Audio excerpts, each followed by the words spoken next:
Blumenthal calls for Inspector General to investigate. Commerce Department says Ross was unaware of Kremlin ties. Commerce Secretary Wilbur Ross faces questions about his financial disclosures to Congress and the government after a report that he didn't disclose business ties to the son-in-law of Russian President Vladimir Putin and an oligarch under U.S. sanctions. A Democratic Senator, Richard Blumenthal of Connecticut, called on the Commerce Department's Inspector General to open an investigation into the matter, which concerns Ross's ownership stake in a shipping company that did business with a Russian firm. And concealing his interest in these shipping companies, and his ongoing financial relationship with Russian oligarchs, Secretary Ross misled me, the Senate Commerce Committee, and the American people, Blumenthal said in a statement.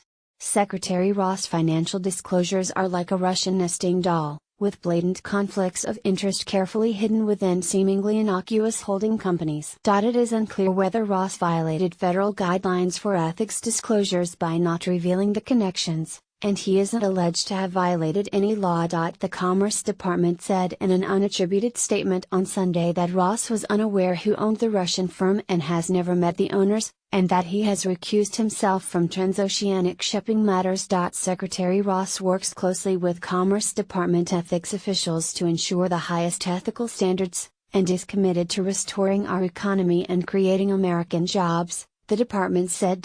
On Sunday, news organizations that are part of the Washington, D.C.-based International Consortium of Investigative Journalists, whose partners include the New York Times, published reports based on documents leaked from the Bermuda law firm Appleby to the German newspaper Süddeutsche Zeitung that were shared with the consortium. The ICJ has termed the leak the Paradise Papers because of its similarity to the Panama Papers leak in 2016, from the Panamanian law firm Mossack Fonseca, for which the organization won a Pulitzer Prize. Navigator Holdings. The Appleby documents included details of Ross's stake in a shipping company, Navigator Holdings, according to the Times. Ross said in the government ethics disclosure he filed following his nomination that he held an investment in the company worth as much as $10 million. Ross's overall holdings are estimated at $3 billion, according to the Bloomberg Billionaires Index. What Ross didn't disclose is that the company's clients include a Russian energy company called Subcriber, whose owners include Putin's son-in-law and a Russian oligarch close to the Kremlin who has been sanctioned by the U.S. government, according to the Times. That information was revealed in the Appleby documents, the paper said. Subcriber was Navigator's fifth largest customer in 2016, accounting for nearly 8% of its revenues, according to Securities and Exchange Commission filings. Mitsubishi Core is its largest client, according to data compiled by Bloomberg, accounting for just over 16% of revenue. There is no requirement for executive branch nominees to disclose clients or customers of a business in which they're a shareholder.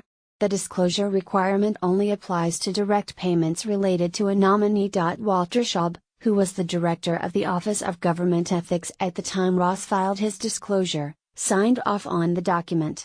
Schaub has since resigned and become a public critic of the Trump administration and its ethics practices. The ICJ hasn't made the documents publicly available. Schaub didn't immediately return messages on Sunday. Spokespeople for the White House didn't immediately respond to inquiries. Ross holds shares of Navigator Holdings in two funds, WLR Recovery Associates for DSS-AVE, LP and WLR Recovery Associates VDSS-AVE, LP, according to his disclosure form, filed in December 2016.